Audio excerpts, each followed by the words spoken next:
Story beginning. Hello again, dear listener. You've come for something to cradle your thoughts while you drift into sleep, something dark enough to hush your mind, but not loud enough to jolt you back awake. So get comfortable. Let the shadows stretch and settle around you. And if your room feels a little colder than usual, don't worry. That's just the story getting closer. Like, now. If you've made it this far, you already know, some stories should never be forgotten. If this tale kept you up, made you shiver, or pulled you deeper than you expected, show your support by liking the video, subscribing to the channel, and sharing it with someone who isn't afraid of the dark. Because the more you share, the more doors we can open together. And trust me, the next story is already waiting. Don't forget to comment where you're watching from. We're always listening. The farmhouse exhaled dust and memory when I pushed open the front door, hinges groaning like old bones reluctantly awakened. The air felt wrong, not stale exactly, but pregnant with a tension I couldn't name. Something that lived in the walls, not quite sound, not quite silence. I had 3 days. That's all the time the realtor allowed to catalog Uncle Harold's estate before it would be swallowed by auctioneers and strangers eager to profit off a life's worth of secrets. She had smiled with her perfect teeth and tapped her clipboard like it could erase the decades etched into these walls. I hadn't been back since Harold's funeral 6 months ago. In that time, the house had changed. The once clean windows were now veiled with grime, filtering the late afternoon light into jaundiced streaks across peeling wallpaper. Cobwebs formed soft white sutures in ceiling corners. The familiar smell of old tobacco and lemon oil had curdled into something sour, acidic. Yet something deeper than neglect hung in the air. Something watching. I stepped into the foyer and the door closed behind me on its own. Not slammed. Not creaked. Just closed, quietly, precisely. Like a decision had been made. I turned. Nothing. Still, I couldn't shake the feeling that I had just been accepted. Or claimed. The master bedroom called to me first. I told myself it was efficiency, the attached bath, the proximity to Harold's things, but I was lying. The pull was irrational, magnetic. Like the house knew I would start there. Harold's old writing desk loomed in the far corner. I remembered it from childhood visits, where I'd sit on the floor watching him polish his shooting medals with obsessive care. He never let me touch them, not even once. Some things carry stories, he used to say. And not all stories want to be shared. I opened the desk drawers expecting clutter. Instead, I found a perfect, rectangular dust outline, like something important had been removed recently. The metal case. Harold's sacred lockbox. Always kept in his car's hidden safe, never opened in front of anyone. We used to joke he was hiding Nazi gold or alien bones. But the man never laughed at those jokes. That night, the house grew colder as darkness fell. The old electrical system sputtered, casting erratic amber halos across warped wood floors. I tried sleeping. I couldn't. The walls were breathing. At 2:47 a.m., I saw it. The metal case. Sitting on Harold's desk, wide open like a blooming mouth. I had not brought it in. It had been locked away. I was certain of that. The room smelled like gunpowder, fresh, acrid, impossible. Inside the case, Harold's medals. But beneath them, tucked in the velvet lining, something new. A small photograph. Black and white. A boy standing in front of this very farmhouse. The edges were burnt, curling inwards. The boy had no face. Just black void where eyes, mouth, and nose should be. I stared at that photo for what felt like hours. I didn't move until the lamp flickered violently and went out with a small hiss. When I turned back, the photo was gone. The medals, too. The case was empty. I didn't sleep after that. Not because I was afraid, I told myself. Just, unsettled. Jet lag. Bad lighting. Old house creaks. Rationalizations are the lullabies adults sing to themselves. Still, I lay awake in the bed that wasn't mine, in the house that no longer belonged to anyone, while a winter draft sighed against the baseboards like something pacing beneath the floorboards. There was no heating system anymore. Harold had ripped it out years ago when the boiler failed, insisting he liked the cold. Said it kept him sharp. The shadows seemed to stretch longer than they should. They reached across the floor as if something unseen had dipped fingers into the hallway and was slowly creeping closer. At 3:12 a.m., I heard a knock. Not on the door. From inside the wardrobe. 3 slow knocks. Hollow. Deliberate. The kind of knock you answer, even if you know you shouldn't. I stood, heart in my throat, and crossed the room. The wood floor beneath me felt warm. No, hot. I recoiled, checked my foot. Nothing. It was cool again.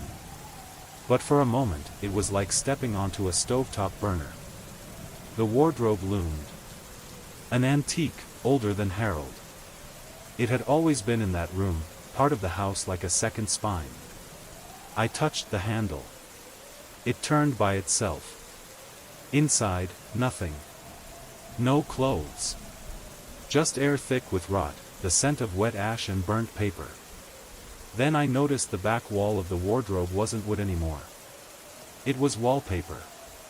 The same hideous floral print from the hallway outside. I reached forward, pressed my fingers to it. The wallpaper peeled away like skin. Behind it, I saw something scrawled on the wall in black paint, or something thicker. A word. In cursive. Trembling. Welcome. I slammed the wardrobe shut and shoved a chair in front of it. No more investigating tonight. No more sleep either. Instead, I sat at Harold's desk, turned the lamp back on, and began reading everything I could find, old receipts, letters, scribbled notes. I found a half-burnt journal page stuck between 2 utility bills. It read. I heard it again in the pipes. Not the rats, no. She sings now. Her voice is like the wind through a keyhole.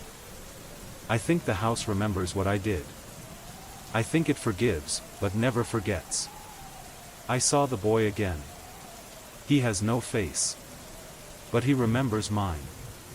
The handwriting was Harold's, but shakier than I remembered. The edges of the page were scorched, as if it had been rescued from a fire and then forgotten. Beneath the page was a torn photograph, the same faceless boy, standing in a different room. This time, the kitchen. In the background. I swear I could see my own silhouette standing in the hallway. But the photo was dated 1986. The next morning, I left the house. I told myself I needed supplies, batteries, food, light bulbs. Anything normal. Anything modern. But even as I walked to the car, I felt the house watching. The air behind me pressed against my neck. A wait. A warning. At the gas station, I tried asking about Harold. The cashier, an older man with cataract-clouded eyes, froze when I said the name. You're the nephew, he said, voice barely above a whisper. Yes. You should burn that place. I just need to clear it out. Estate sale. There's no estate. Just a prison built from guilt. Harold knew that. I laughed, nervously. He was paranoid. Kept medals locked in a safe. Talked about ghosts. He wasn't paranoid, the old man said. He was guilty. That house doesn't haunt, it punishes. He rang me up without another word. Back at the house, I found the wardrobe open again. The chair I'd wedged there was gone. Not knocked over. Just gone. Inside the wardrobe, the word on the wall had changed. Now it read, "Stay." That night, I found the crawlspace. It was behind the kitchen pantry, a rotted wood panel I hadn't noticed before. It popped free with a sharp crack when I leaned against it while reaching for an old can of soup. A narrow opening yawned behind the wall, revealing a short, dark tunnel that descended beneath the house. At first, I thought it was a coal chute. But there were no stairs. Just damp soil, loose stone, and scratches. The walls were clawed. Fingers. Nails. Desperate markings of someone, or something, trying to crawl upward. I should have closed the panel. Walked away. Called the auction house. Hired someone else to finish the job. Instead, I climbed down. The crawlspace was larger than it had any right to be. A chamber about the size of the living room, buried beneath the house like a tumor. I found an oil lantern, still filled, still working, sitting on a rusted nail. As if someone had left it for me. When I lit it, the shadows danced like startled animals. Bones littered the corners. Animal bones, I hoped. And in the center of the chamber sat a box. The same box as the one upstairs. Same size. Same velvet lining. But this one was empty. Except for a single object. A tooth. Human. Yellow. Cracked. Still stained with blood. I dropped it and stumbled backward, slamming my shoulder into the dirt wall. Something moved in the corner, fast. I turned the lantern. Nothing there. But now, there were footsteps above me. Heavy. Slow. Deliberate. The house was walking. When I finally clawed my way back to the kitchen, the pantry door was shut. Locked. From the outside. I pounded on it, screamed, kicked. After a few minutes, it creaked open on its own. The kitchen was different. The table was set for dinner. 2 plates. One filled with rotted meat, the other empty. A wine glass sat beside it, filled to the brim, with something black and thick like oil. The walls were weeping. Long trails of moisture crawled down the wallpaper like tears. And on the fridge, written in condensation. Eat. Be welcome. I didn't eat. Whatever was on that plate hadn't been food in a long time. The meat looked as if it had been alive, but not recently. Maggots squirmed beneath the gristle like they were trying to return it to life. I backed away, and as I did, the wine glass tipped on its own. The dark liquid didn't spill, it crawled. It slithered down the side of the glass in a thick, unnatural coil, spiraling onto the tablecloth and then disappearing into it. Like it had soaked into fabric that no longer existed in this time. The house didn't want me to eat. It wanted me to accept. I spent the rest of the day in a silent war with my own mind. There were no mirrors left in the house. I hadn't noticed it before, but now that I looked, really looked, I realized Harold had removed every reflective surface. Picture frames were turned face down. The medicine cabinet in the bathroom had been pried off the wall, leaving behind rust-stained screws and broken tile. The only mirror I could find was in the attic. Harold's old shaving mirror. Oval. Cracked in one corner. Dust-covered. It sat in a forgotten box labeled junk in Harold's handwriting. I brought it down. And that's when things really began to change. I placed the mirror on the desk. At first, nothing unusual, just my face, pale, gaunt from lack of sleep, eyes ringed in shadows. But then the reflection began to drift. I didn't move. But it did. A slow tilt of the head. A narrowing of the eyes. A grin that didn't belong to me. I slammed the mirror face down. From the hallway behind me, I heard laughter. High. Childlike. But wrong. It didn't echo like sound should. It folded into itself, like a sound swallowed mid-breath. I spent the next 2 hours tearing open every drawer and cabinet I hadn't already explored. I found more strange fragments, a child's shoe with a name written inside, Edwin. A bundle of letters tied in red string, each one addressed, to the one who sees. Inside those letters were rambling accounts. Paranoia. Descriptions of dreams bleeding into waking life. Shadows that followed but never led. Most were unsigned. One had a name, Judith M. Clark. No one in the family had that name. One letter simply said, "The floorboards are not honest. There are more of us beneath than above. You'll see. You'll see when you sleep." I tried not to sleep. I failed. At some point in the early hours, I drifted off at the desk. That's when the dreams returned. I say dreams, but that's a kindness. These were invasions. I was in the house again, but it wasn't abandoned. It was 1954, if the newspaper on the table could be believed. The wallpaper was new. The light was warm. There were people. A family. A man, woman, 2 children. The woman stirred soup in the kitchen. The man read the paper. The boy stood facing a corner, silent, unmoving. I approached him. He turned to me. No face. Just that same void. But this time, he spoke. Without a mouth. They fed me to the floor. I woke up screaming. The mirror was gone. The wardrobe was open again. A new word on the wall, remember. And now, the ceiling began to drip. It wasn't water. It was thick. Red. Slow. It came from a single point above my bed, like the wood was bleeding. I climbed up into the attic, following the trail. There, beneath the insulation, behind a false wall, I found the room. Not an attic. Not exactly. It was a child's room. A small bed. Dust-covered toys. A mobile hanging from the ceiling with broken paper moons. And in the center of the floor, a trapdoor. I knelt beside it. Fresh nails had sealed it shut. 12 of them. All driven in by hand. One by one, I pried them out. The trapdoor opened into darkness.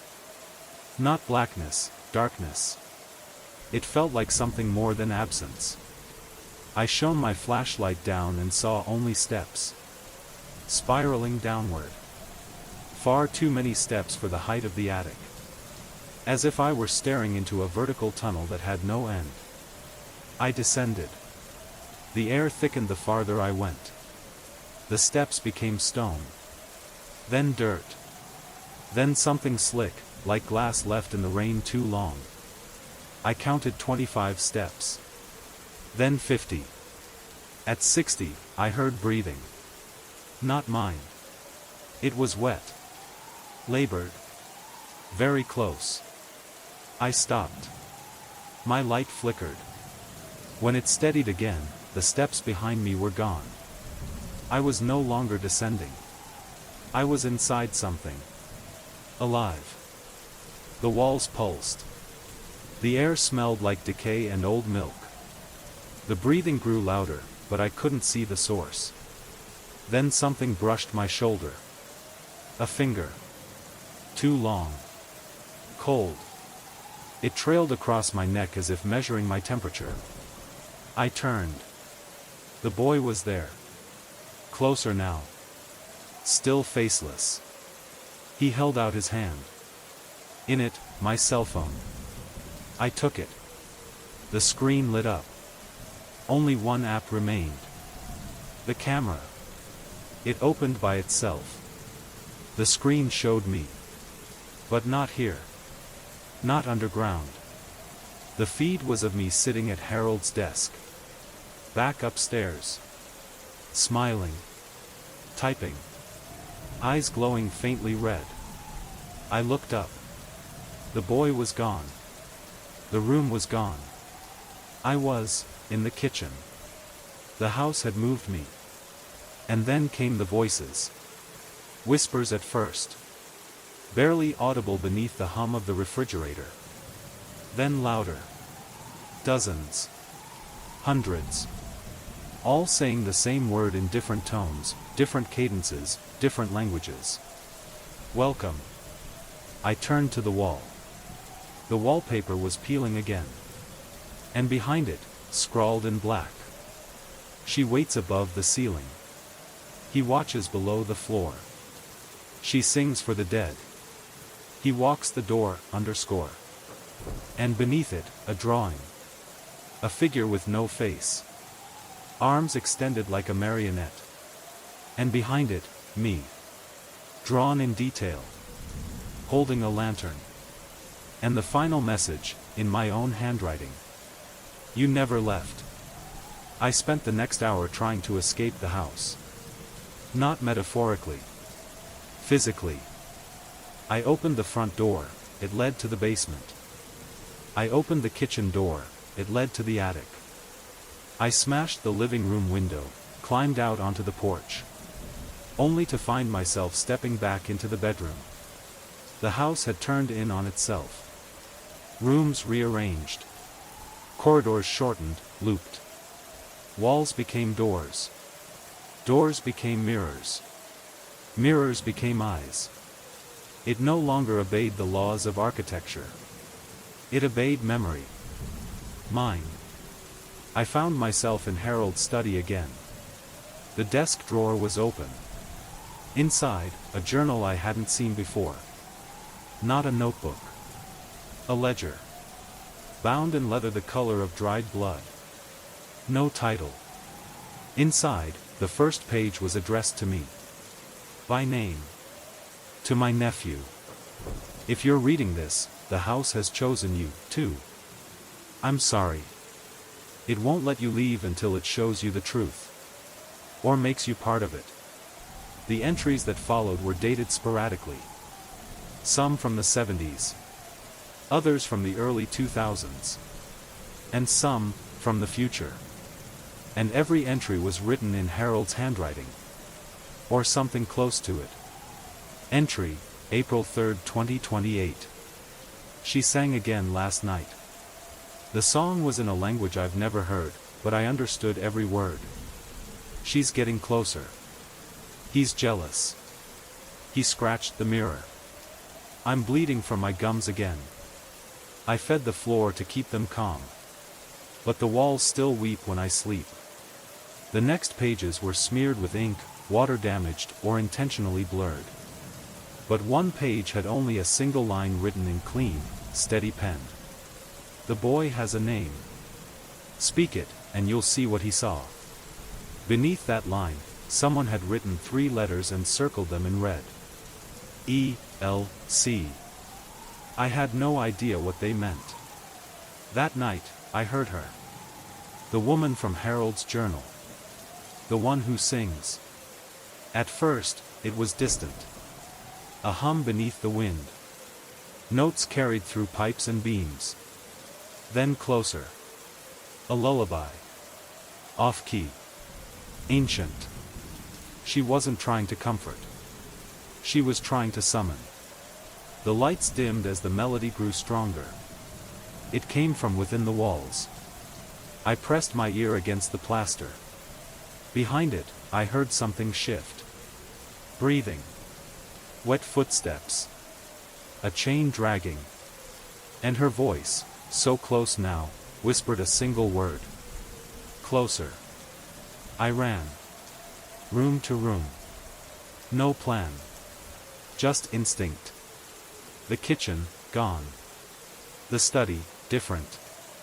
The bookshelves moved. The bathroom, filled with water up to the ceiling, as if the room had flipped. Finally, I found the basement door. I knew what was down there. I went anyway. The basement hadn't been this deep before. The stairs descended far longer than they should have. The walls began to narrow. Then widened. Until I was in a stone corridor. The air smelled like rot and old fabric. Torches lit themselves along the walls as I walked. I passed more drawings. More of him. The boy with no face. And others. A girl in a red dress, head bowed. A mirror with eyes inside. A man, Harold, maybe, being pulled by dozens of hands from beneath the floorboards. At the end of the corridor, a door. Old wood. Heavy iron hinges. Etched into it. Speak his name to see. And beneath that, ELC. I touched the doorknob. It turned. Behind it, nothing. Just a black, starless void. A low sound vibrated from within, almost below hearing, a deep, guttural hum like the growl of an animal too large to exist. I whispered the letters, E-L-C. The void opened. I wasn't in the basement anymore. I stood on a field of ash. A forest surrounded me, trees tall and skeletal, branches like fingers stitched across a choking red sky. There was no wind. No sound. No sun. Just the boy. Standing in the distance. He began walking toward me. Each step he took, the world bent, the trees warped, the ground trembled. He moved like a glitch in reality, stuttering closer in bursts. When he reached me, he lifted a hand. And touched my forehead. Suddenly, I was in his memory. A child again. But not me, him. Running through the farmhouse. 1955. Screaming. Doors slamming shut behind him. Something following. Not a man. Not a ghost. The house itself. The wall stretched, twisted, reached for him with seams that became mouths. He was dragged beneath the bed in the attic. Pulled down through the floor by arms made of wood and plaster. He tried to scream. No mouth. He had been erased. I gasped and dropped to my knees. The boy was gone. But in his place, I saw the woman. The one who sang. She stood barefoot in the ash. Eyes white. Mouth stitched shut. Still humming. And behind her, the house. But larger. Towering. Twisted. Alive. It breathed in the sky above, windows blinking like eyes, the roof shifting like a crown of bones. I tried to run. She opened her mouth. The stitches tore. She screamed. I woke up in the wardrobe. Not the bedroom. Inside the wardrobe. Curled up. Holding the journal. And on the wall beside me, a new word. Almost. I emerged trembling, cold with sweat. The house was silent again. The clock on the wall had stopped at 3:33 a.m. Every mirror in the house was now intact. Whole. Reflective. And in every single one, my reflection smiled without me. When I awoke, I was lying on Harold's mahogany desk. The journal was open beneath me, pages fanned out as if wind had blown through them. I couldn't move. My limbs felt like they were no longer mine, heavy, foreign, alien. The house was quiet. Suspiciously quiet. I slid off the desk and staggered into the hallway.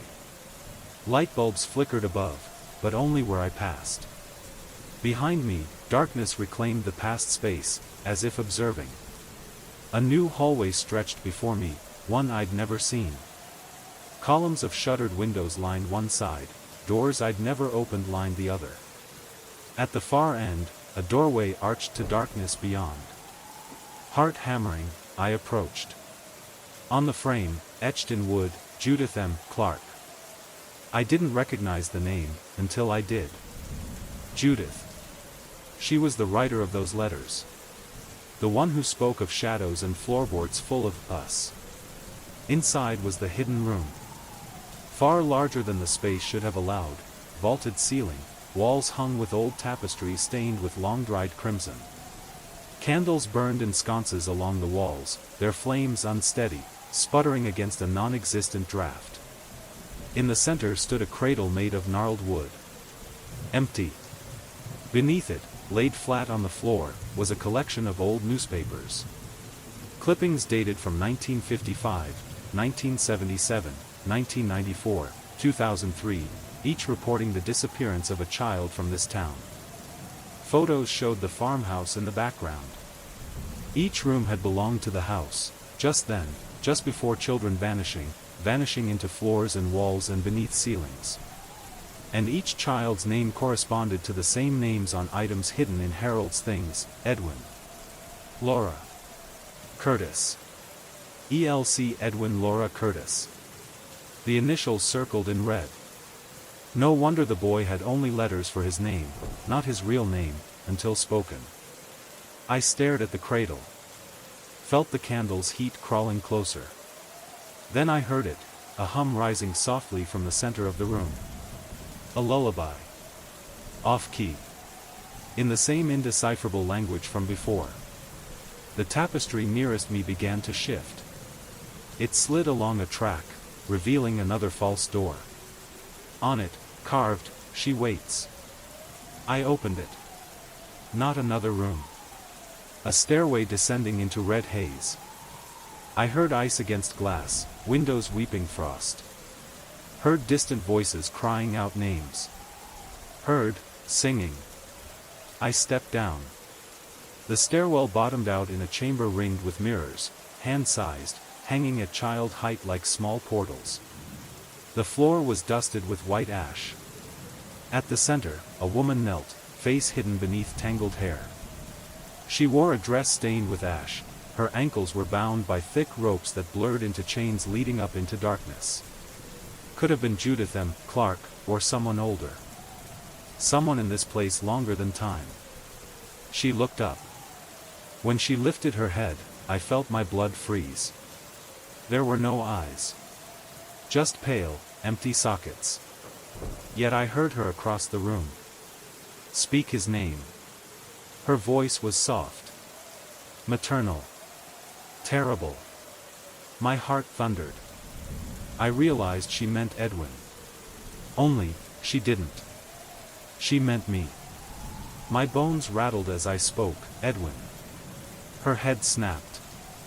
Eyes, or the empty sockets, fixed on me. "No. Yours." The last candle sputtered and died. The mirrors glimmered. They showed a corridor. A child's hand reaching through a mirror's surface, pressing on the other side. A journal floating in darkness. A single tuft of my hair, drifting downward. And then, a reflection of the woman. Speaking without sound. Mouth moving. The words formed on the glass. He who stays becomes the song. She who waits becomes the lantern. I looked back. She'd vanished. In the hush, I felt upward. My gaze landed on the ceiling. The chains holding the woman above trailed up through cracks beyond the mirrors. They led into darkness, into the house's soul. Something within me changed. I understood. Permanent. Irrevocable. I needed to complete the song to leave. Whatever that meant, I wasn't sure. The lullaby echoed in my head. Then a whisper, "Finish it." I closed the door. Candles snuffed out. The mirror chamber door slammed behind me. I retraced steps. The house had shifted again. I found myself in the bedroom. Dressed in clothes I didn't bring, dark, old-fashioned, dusty. A long coat. Boots covered my feet. I looked down. My hands were stained with soot. In the desk drawer, a folded vellum parchment. I opened it by the remaining lamp light. Handwritten, by me, in tight loops and slashes. It was the lullaby, transcribed phonetically. Kra min ter ella, laith we nointar. Beneath, instructions. To complete, you must sing it in the room that hungers. So this was it. The song. The final trial. I closed the house behind me, front door locked itself again, and walked toward the place in my mind, the old music room I'd passed once. But when I opened the door, it was empty. No piano. No dust. Just an open window showing red sky. I swallowed fear. Licked my lips. Sang. The words were wrong in my mouth. But they carried weight. They resonated through walls, through floors, through the bones of the house. The red sky outside pulsed in time with my voice. Somewhere above, something moaned in pain or pleasure, I couldn't tell. The melody shifted on my tongue. My voice cracked. The house answered back in cracks and shifts. And then, silence. A gust of wind extinguished the lamp. The red sky vanished. I heard heavy footsteps overhead. Boots on wood. Something landed in front of me, a music box. Wound and clicking on its own. I opened it. A tiny dancer spun, music faint. A lullaby. Then came a cough. Dry. Rattling. Beside me, the woman, or Judith. She stood. Still blind. But not bound. She smiled. You finished. My voice left me. Now. She gestured upward. A panel in the ceiling slid open. Through it, her hand. Thin, pale. It dropped the cradle from the hidden room. From obscurity into my arms. Empty again, but for one item. A silver locket on a chain. Inside, a photo, scratched away, but with a baby's face remaining. My face. Outside the window, dawn broke. The house fell silent. The journal was open on the desk again. The page, only one line. Now you own the lullaby. I closed eyes and exhaled. Survival? Freedom? I wasn't sure. But as I stepped outside, the house sighed behind me. And I realized, it would be waiting. I walked away from the farmhouse. Through the long grass. Down the gravel drive. Into daylight that felt like paper stretched too thin over the bones of something else. The sun had risen, but the cold remained. It clung to me like wet fabric. When I reached my car, I found the engine cold, the battery dead, and the windshield scrawled with finger-drawn words in condensation. You are home. I didn't scream. I sat. I stared at the farmhouse, its windows now dark, silent, blank. But the door was slightly ajar. As if it knew I'd be back. I slept in the car. Or tried to. My dreams were made of teeth. They gnawed at memories. Not nightmares, rewrites. I dreamed of birthdays I never had. A woman singing to me from under the bed. A nursery with no crib, just chains. A voice that whispered lullabies into my baby ears and promised me I would never leave the house. That I was the house. I woke at 4:44 a.m. My phone battery was full again. But the only contact in it read. Her. I tapped it.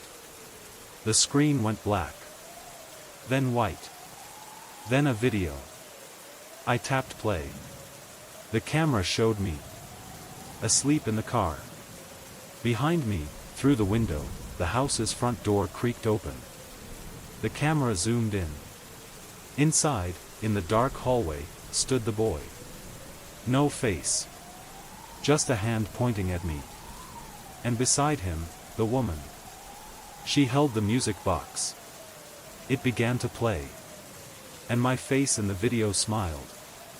I threw the phone onto the dash. It burst into static.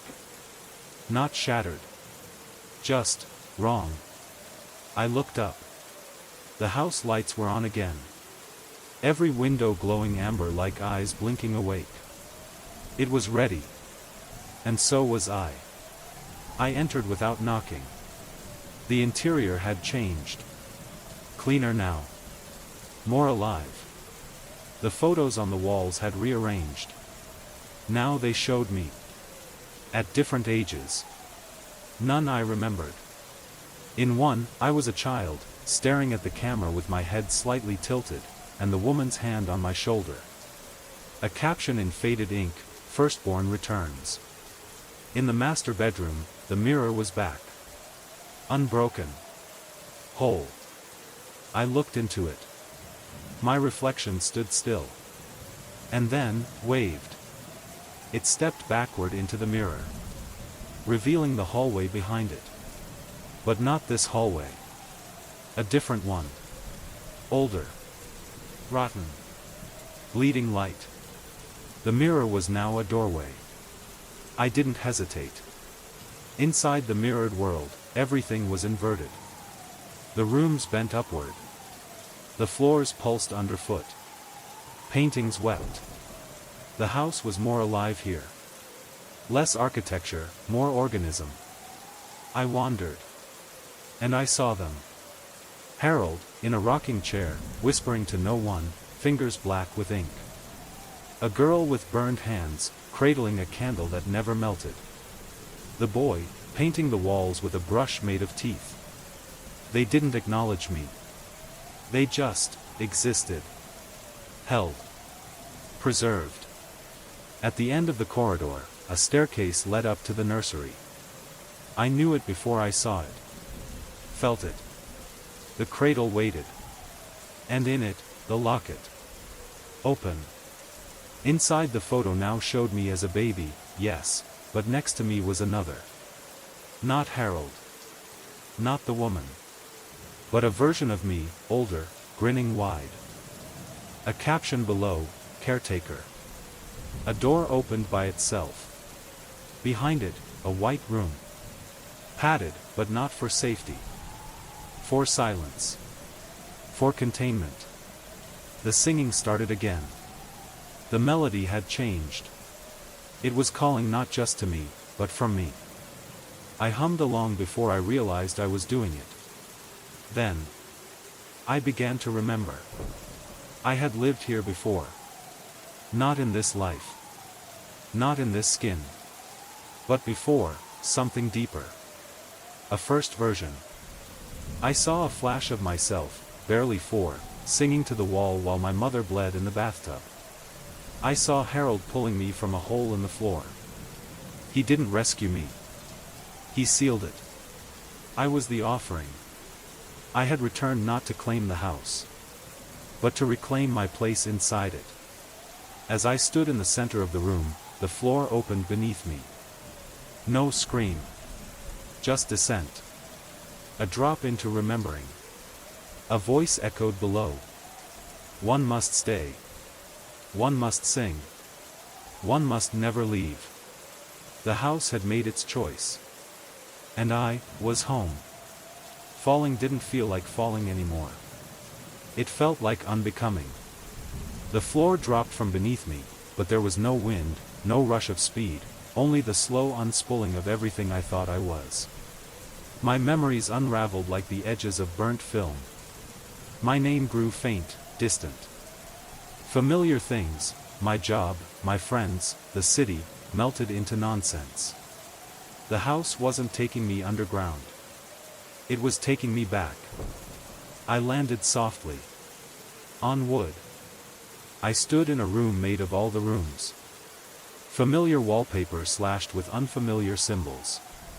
A fireplace built from bedroom tiles. Kitchen chairs stacked like bones. And in the center, a pulsing mass of roots, black and thick, spreading out like veins from a single point, the heart of the house. It throbbed. Like it breathed. Or dreamed. The roots spread into every direction, into every timeline, every version of the house I had seen, and hadn't yet seen. And next to the roots, sitting cross-legged, was Harold. His eyes were open. But they had no pupils. "Did you finish the song?" he asked. His voice was dust. But it wasn't hostile. Just hollow. "I sang it," I said. "No," he said. "You joined it." He looked up at the pulsing root mass. "This place isn't just haunted. It's fed. We all gave something to keep it alive. Me, your grandfather, the boy, Judith. We gave memory. Voice. Blood. He turned to me again. You're its final child. The one it's been waiting for. Why me? Harold smiled, gently. Sadly. Because you were born here. And you died here. And were born again. The house, he explained, had existed long before it was ever built. It was willed into being, summoned by those who needed a place to bury sins too heavy for the earth. A convergence of grief and obsession. A kind of living tomb that fed on memory and made it real. Children were the easiest to claim, open minds, open hearts, fertile for implantation. You weren't the first, Harold said. But you're the last. He stood. His legs cracked like branches. You can end it. Or stay. That's the deal. He stepped into the roots. They welcomed him. They drank him. His body disappeared with a low groan from the heart root. A sigh of gratitude. I was alone. Until I wasn't. The woman appeared. She no longer hummed. Now she screamed. But not out of rage. Out of joy. She stepped toward me with the music box in one hand, the locket in the other. And she offered them both. I took the box. She smiled. The moment I touched it, my skin burned. Visions poured into me like oil into a cracked vessel. A young girl burying a stillborn sibling beneath the stairs. A mother throwing herself from the roof to escape the voices in the pipes. Harold, burying a black book in the foundation. Me, newborn, held upside down over the root mass as it pulsed with anticipation. A lullaby echoing between worlds. I was part of all of it. I had always been. I dropped the box. It shattered. The ground shook. The roots recoiled, twitching violently. The woman screamed. Not with joy this time. With rage.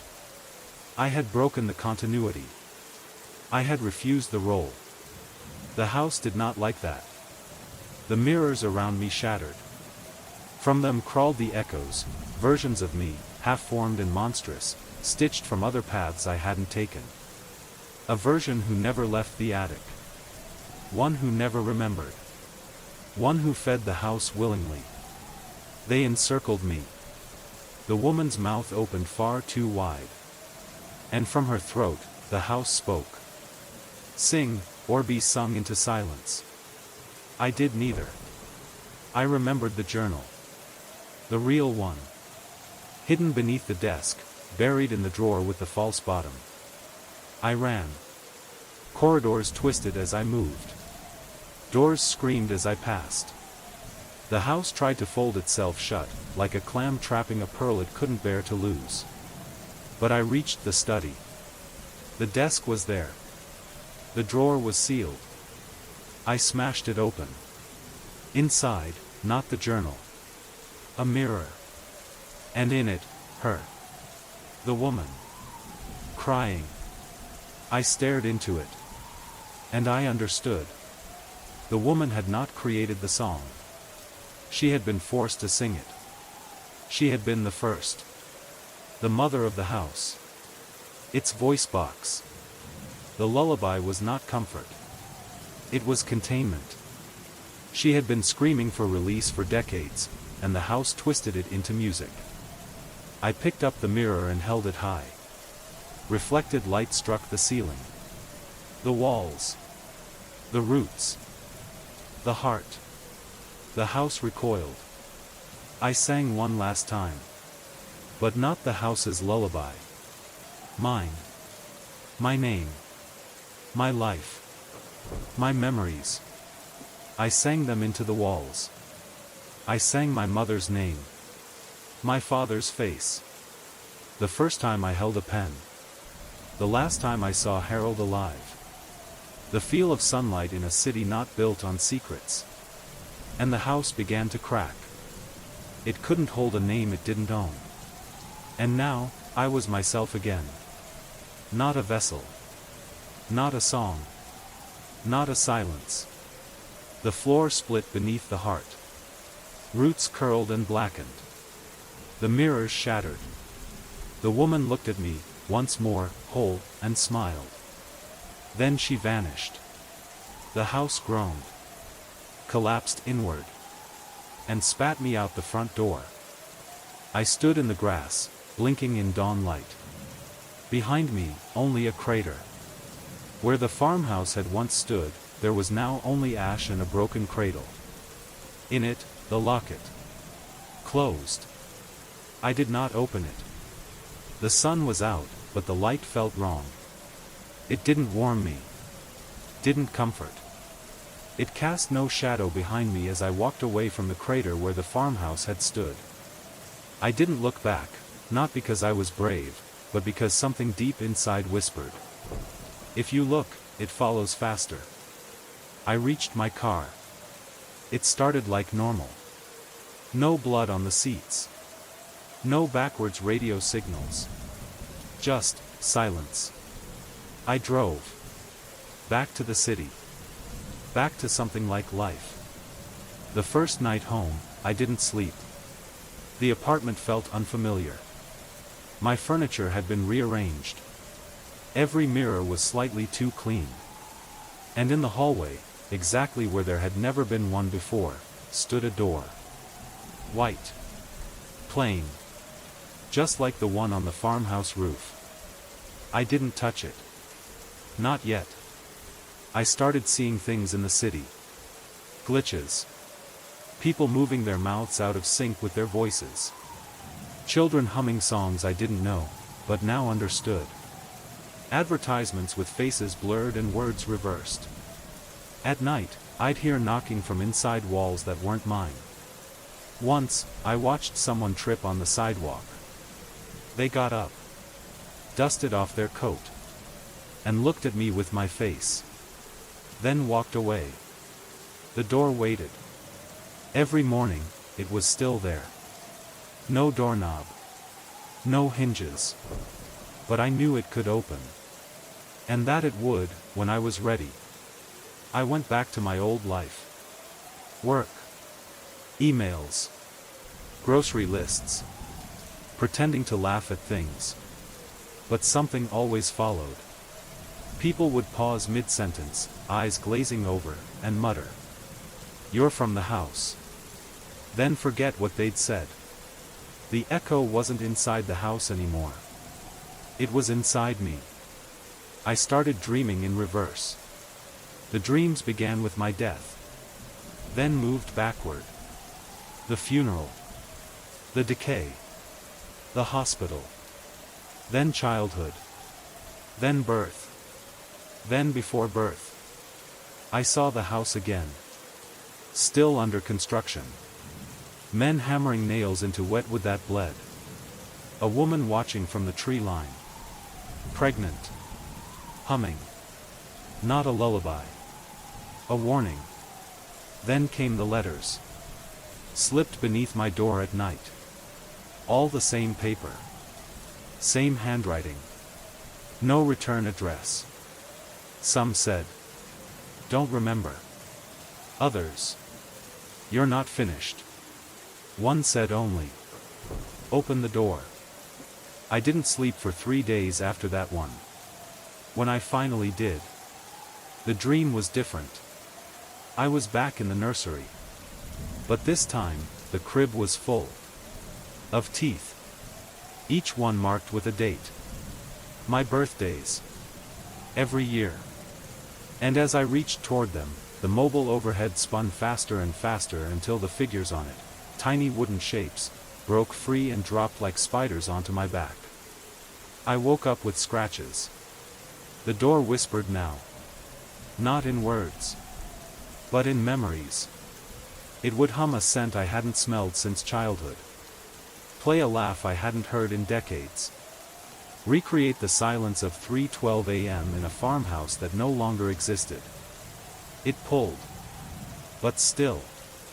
I waited. Until the letter arrived. The final one. This one had no writing inside. Just a mirror shard. I looked into it. And saw myself. But not me. The other me. The one from the farmhouse mirrors. Still smiling. Now standing inside the door. Waiting. I opened it. Behind the door, darkness. But warm. Welcoming. And inside it, a single chair. And a desk. And a microphone. Just like Harold's. On the wall, shelves filled with tapes. All labeled with my name. All dated in the future. Years ahead. A final tape sat in the recorder. Label. The one who listens. The light turned red. The recording began. My voice, not mine yet, spoke. Hello everyone. I am the storyteller, and I am here to help you today. I know you use this video to fall asleep. So before that, like the video, and subscribe to the channel. A pause. Also, where are you from? What time are you watching? A longer pause. Then my voice, quieter, added. Do you remember the door? Now I sit in the chair. And wait. Wait for the story to begin again. For someone new to hear the song. For someone like you. Because the house doesn't just want your fear. It wants your attention.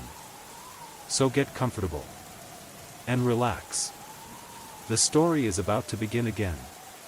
You may think this is just a dream. Just a bedtime horror video. But soon, you'll hear knocking. Behind your mirror. Or inside your closet. Or maybe. Right. Behind. That. Door. The lamp's buzz grew more pronounced with each step, its light developing an irregular pulse that seemed to synchronize with my heartbeat. When my fingers finally touched the case's edge, the bulb flickered violently and died, plunging the room into a darkness so complete it felt tangible, like a velvet shroud settling over the world. The whispers began immediately. Soft at first, barely distinguishable from the white noise of blood rushing through my ears, but growing clearer with each second. Not menacing, not urgent, instructional. A calm, familiar voice I almost recognized speaking in measured tones. Breathe in. Hold. Exhale halfway. Sight alignment. Trigger control. No tension in the shoulders. Let it break like glass. They were lessons. The fundamentals every marksman learns. But something about the way they were delivered, gentle, rhythmic, almost hypnotic, made them feel ritualistic. Not advice, but recitation. The words seemed to emanate from the case itself. Reason screamed at me that this was impossible. I snatched my hand away. The whispers stopped. The lamp flickered back to life with a weak buzz, revealing the case exactly as I'd found it, metals gleaming innocently in their velvet beds, undisturbed. But the scent of gunpowder lingered. Now joined by something else. A metallic taste in the back of my throat, like fear made tangible. Sharp. Icy. Coating every breath. Sleep became impossible after that. I spent the remaining hours until dawn hunched over my phone, diving deep into everything I could find about Harold's marksmanship career. Newspaper archives. Veteran Association listings.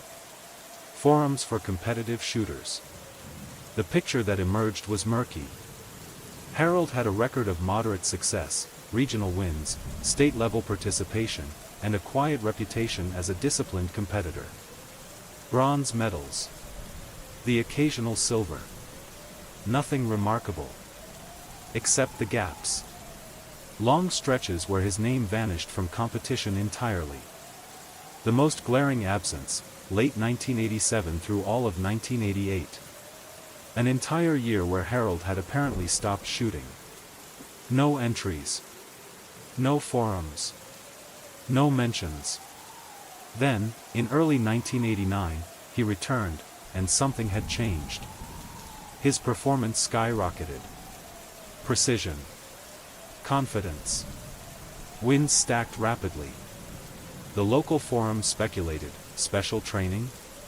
Government coaching? Or just obsession taken to its logical extreme? But no one had answers. Just questions that led to darker implications. The second night brought dreams that felt less like dreams and more like memories that didn't belong to me. I stood in a dim basement shooting range. Concrete walls. Bare bulbs. The air stank of lead dust and sweat. Harold was there. Younger. Strong. Sharper around the edges. He moved with mechanical grace, rifle pressed to shoulder, breath slow, eye locked to scope. He fired. Crack. Crack. Crack. But the targets weren't bullseyes. They were faces. Photographs, mounted on wooden silhouettes. Faces I couldn't quite resolve. They shimmered, distorted, as if pulled from half-forgotten yearbook pages. Each shot landed between the eyes. Perfect. Each hit made the walls whisper louder. I tried to cry out, to stop him. And woke to find the metal case open again. Same position. Same red velvet interior. But this time, one medal was missing. A silver disc Harold had won in 1989. I remembered it clearly, state championship, engraved on the edge, polished to a high gleam. Now gone. The empty velvet slot where it had rested seemed to pulse in the lamplight. Like it wanted to be filled again. I found the medal in the kitchen. Sitting beside the coffee maker. As if it had been placed there, casual, like part of my morning routine. When I picked it up, it felt wrong. Colder than it should be. Heavy, like lead. The engraved year still read, 1989. But the words had changed. No longer state championship. Now it read. Service rendered. Same script. Same spacing. But different meaning entirely. I blinked. Looked again. The medal had returned to normal. I almost dropped it. Reality was slipping. And doubt had taken root. The third day began with a phone call from the auction house.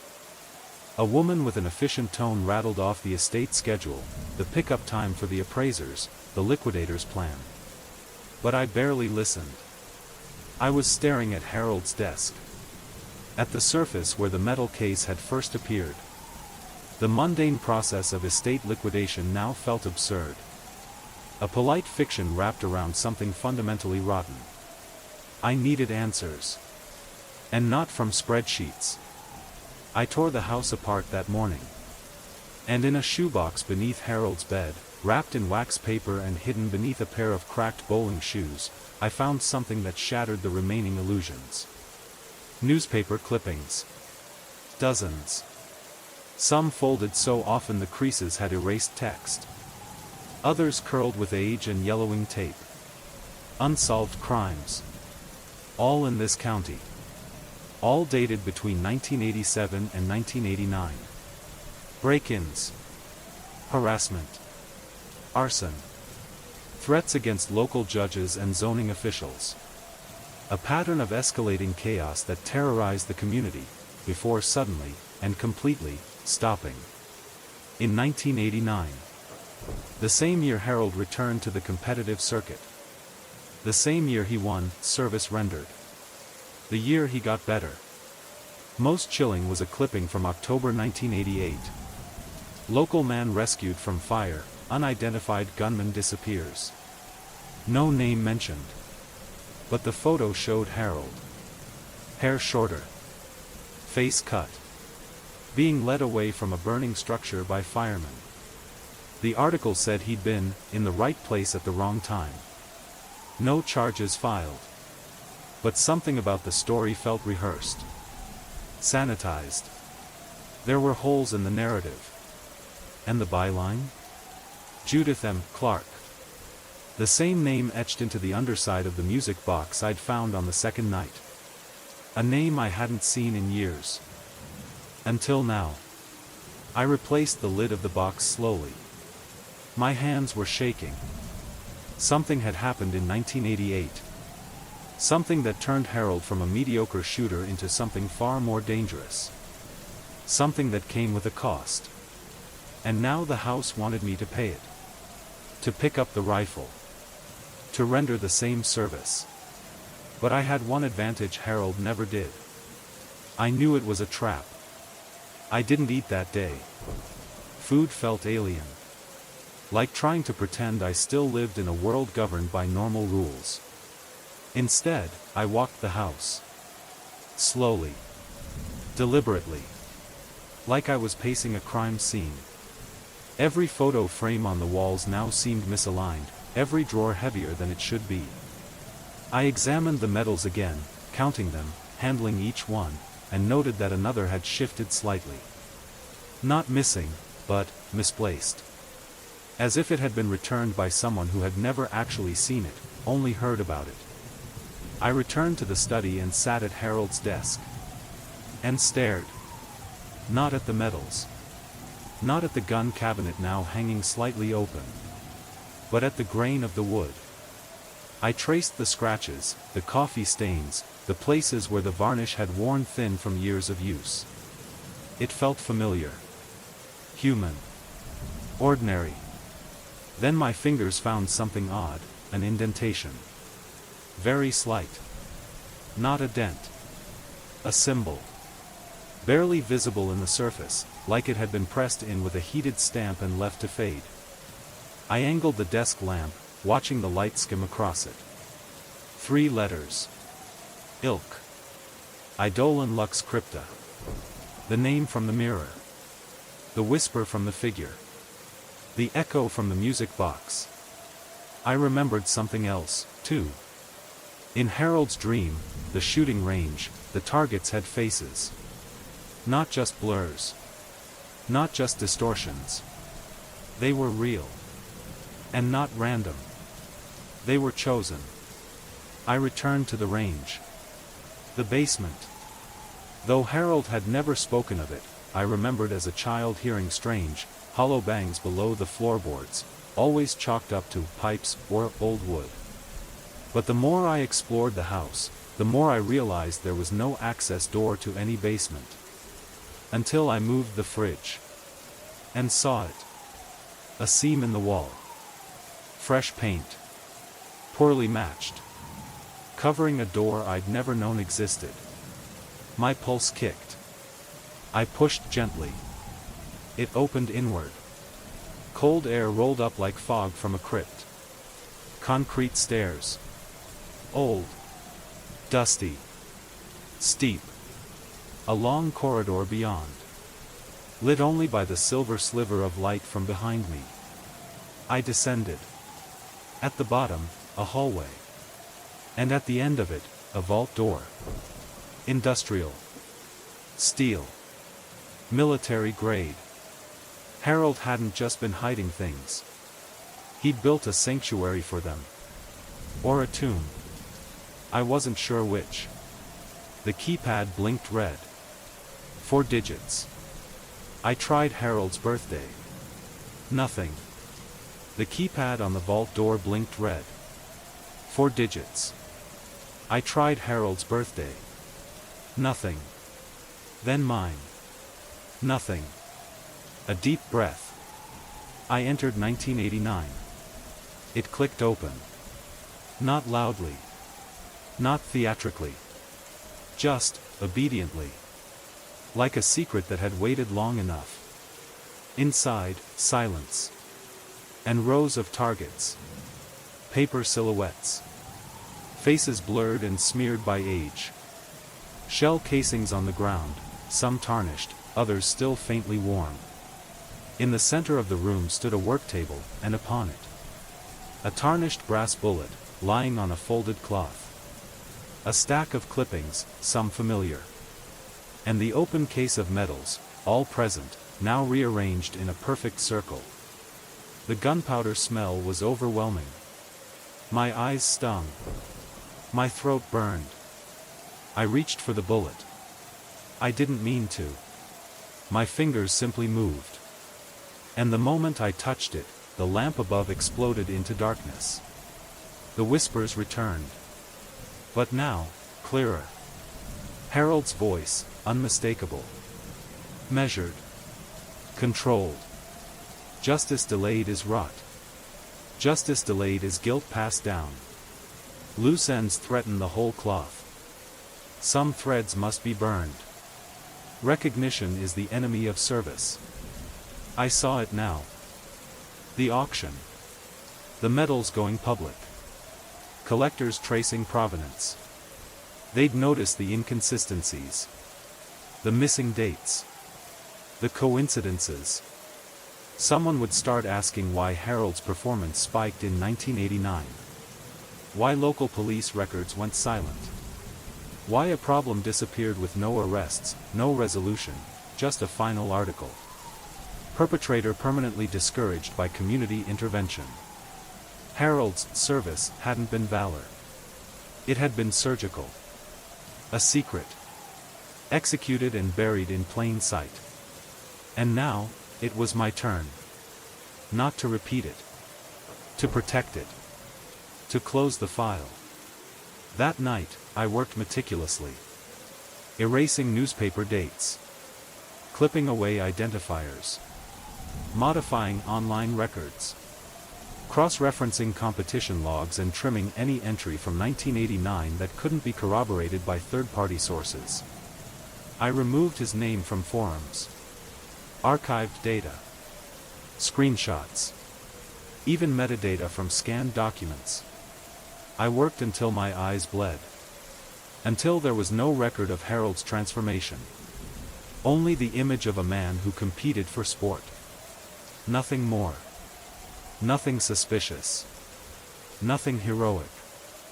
The next morning, the auction proceeded smoothly. Buyers wandered in and out, polite and casual. The medals sold, not as relics of covert justice, but as ordinary tokens from a passionate hobbyist. No one asked about 1989. No one noticed the rearranged case. No one saw the stain behind the smile. I watched the farmhouse recede in the rearview mirror. For the first time in days, the whispers were silent. But the silence was not peace. It was watchful. The taste of gunpowder lingered on my tongue for weeks after. And sometimes, when rooms got too quiet, I would pause, ear tilted slightly, waiting. Not for sound. For voice. I never discovered whether Harold's nightly visits had been real, or hallucinations born of exhaustion. Whether the medals rearranged themselves, or if memory played tricks on a sleepless mind. Whether the basement existed in waking life or only in the blue tint of dreams.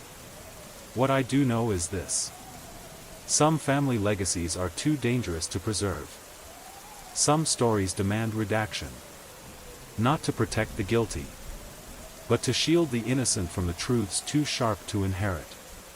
And sometimes the most vital service we can render is ensuring that certain achievements remain forever uncelebrated, their full significance known only to shadows, and to those of us who keep them.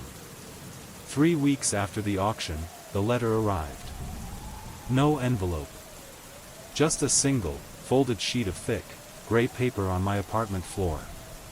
There was no return address. No stamp. No signs of anyone entering. It read, "You completed the edit. We noticed. Now come finish the story. 149 Hestrom Place. Noon. Bring nothing. JMC." I didn't know the address. But I knew the initials.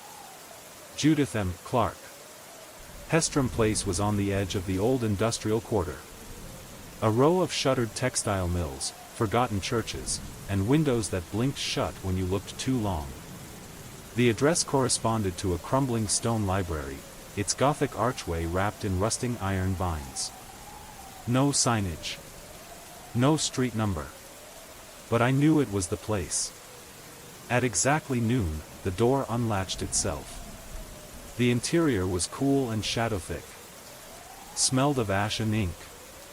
A woman in a gray shawl greeted me without introduction. Older. Sharp-eyed. Calm. She handed me a flashlight. Third level down. Follow the tape. Judith? I asked. She gave a soft, amused smile. There's no Judith here anymore. Then she turned and vanished behind a curtain of hanging file folders. I descended 3 levels of stairs. With each step, the air grew denser. Quieter. Not the absence of sound, but the suspension of it. The silence here didn't wait. It watched. The basement was a maze of shelves. Metal cabinets. Loose documents tied with thread. And red tape. Literal red tape, laid out across the concrete floor in a single unbroken line. I followed it. The line led to a locked vault door, matte black. On it, painted in ivory script. Eidolon Lux Crypta. The memory that binds. The sight that buries. The light that should not be. I hesitated. The moment I touched the handle, the lights failed. And the door opened on its own. Inside, silence. And stories. Thousands of them.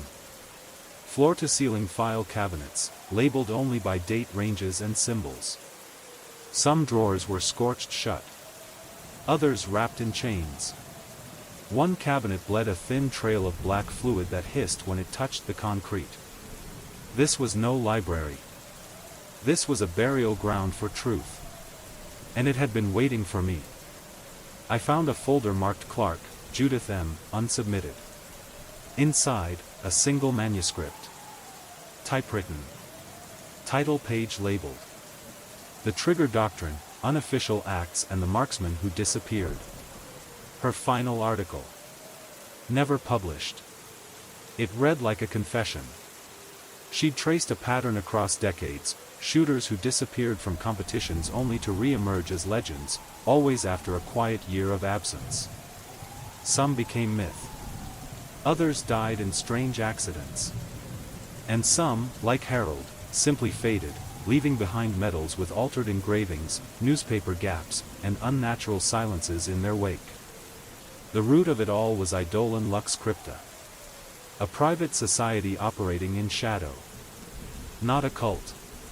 Not government. Something older. Something self-propagating. They identify fixers, individuals willing to carry out justice when institutions fail.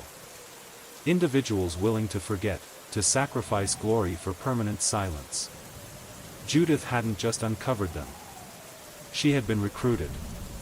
And rejected them. There was a note stapled to the last page. Handwritten.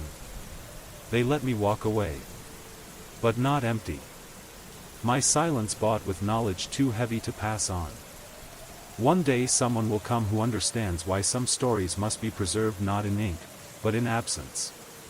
Below that, a name was circled in red. Your name. Typed. Not handwritten.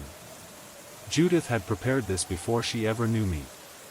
Before I'd opened Harold's case. Before I'd erased his record. She knew I'd come. I didn't realize I was crying until the salt hit the corner of my mouth. The lights buzzed back on. The air stirred. And a door opened at the back of the vault. Not mechanical. Not part of any structure I could understand. It was wooden. Black oak. Carved with symbols I knew from the farmhouse mirror. A door that led nowhere real. And yet I felt it. I was expected. I stepped through. What lay beyond wasn't a room. It was a field of chairs. Thousands of them, arranged in concentric circles, facing a single empty lectern under a sky with no stars. No walls. No ground. Just chairs. Floating in pale white.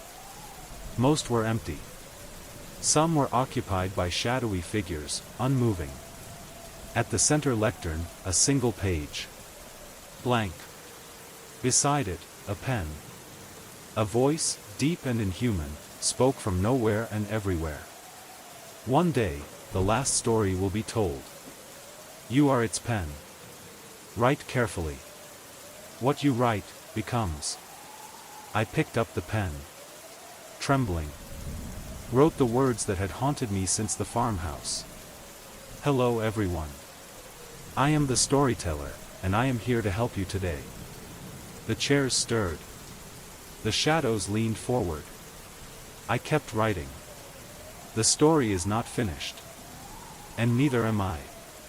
I didn't remember leaving the chairs. I didn't remember walking out of the black oak doorway. Only that I awoke sitting in my car, parked in front of an abandoned cinema on the outskirts of the next town. The dashboard clock read 3:33 a.m. No messages. No calls. Just a single note folded on the passenger seat. Typewritten. Plain. Field entry, 1.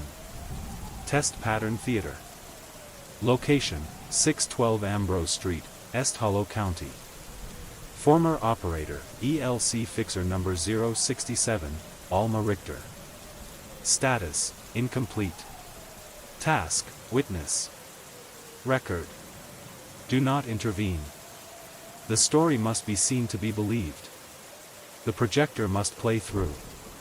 Sit in seat 33. Don't watch the exit. The theater was in ruin. Its name barely legible on the decaying marquee. The word test missing the T, long dead bulbs like rotten teeth in a blackened smile. The glass ticket booth was cracked but unbroken. Inside, empty chairs. Stale popcorn. Torn posters for movies that never existed. Asterisk asterisk he waits in the credits, summer 1982. Don't let the usher touch you. Rated R, for remembering. I kept walking. Every step felt like being absorbed, as if the theater swallowed sound, and watched me in return. In the main screening hall, seat 33 waited. Row D, dead center. It was the only one not covered in dust. On it lay a worn lanyard and ID tag. Alma Richter, Operations Liaison, Eidolon Screening Division. She'd sat here. This had been her assignment. And she never finished it. I sat. The projector sputtered on instantly, though I'd touched nothing. And the screen came alive, not with film, but with footage. Flickering black and white. A house. Familiar. My farmhouse. But older. Empty. Then a man entered the frame. Not Harold. Someone else. Wide-brimmed hat. Carrying a rifle. He walked the halls slowly. Searching. A voice, Alma's, whispered in the speaker. They brought him here to forget. But he remembered anyway. The footage jumped. Now the theater lobby. The same man. Bleeding. Holding something, a silver medal. He dropped it into the popcorn machine and collapsed. The footage skipped violently. The screen went to color bars. Then black. Then a single still image. A mirror. Not showing the theater. Not showing the man. Showing me. Sitting in seat 33. Watching. And behind me, an usher. Smiling. With no eyes. I turned instinctively. Nothing. But the seat felt warmer. Like someone had just left. A voice crackled through the speaker again. She broke protocol. She tried to interfere. She thought she could save him. But you're smarter. You'll let the story play out. You'll let him fade like he was meant to. A film reel dropped from the ceiling into my lap. Still warm. Labeled in fading pen. Fixer number 067, last reel. I knew what this meant. I was meant to take it. Back to the archive. Back to the vault. I stood. Walked toward the aisle. And saw the exit door pulsing with light. The one I'd been told not to watch. I froze. But my eyes betrayed me. I looked. The door opened. Not outward, but inward. Light bled out. Not golden. Not holy. Static. Visual static. Like analog snow, made physical. Pouring into the theater. It rushed past me, through me, filling the air with distant screams recorded on warped VHS. And within that static, a hand. Reaching. From inside the reel. Pulling the image of Alma Richter backward. Fighting. Clawing. But losing. She hadn't failed. She'd been absorbed. Erased from life. Kept in the celluloid like a warning.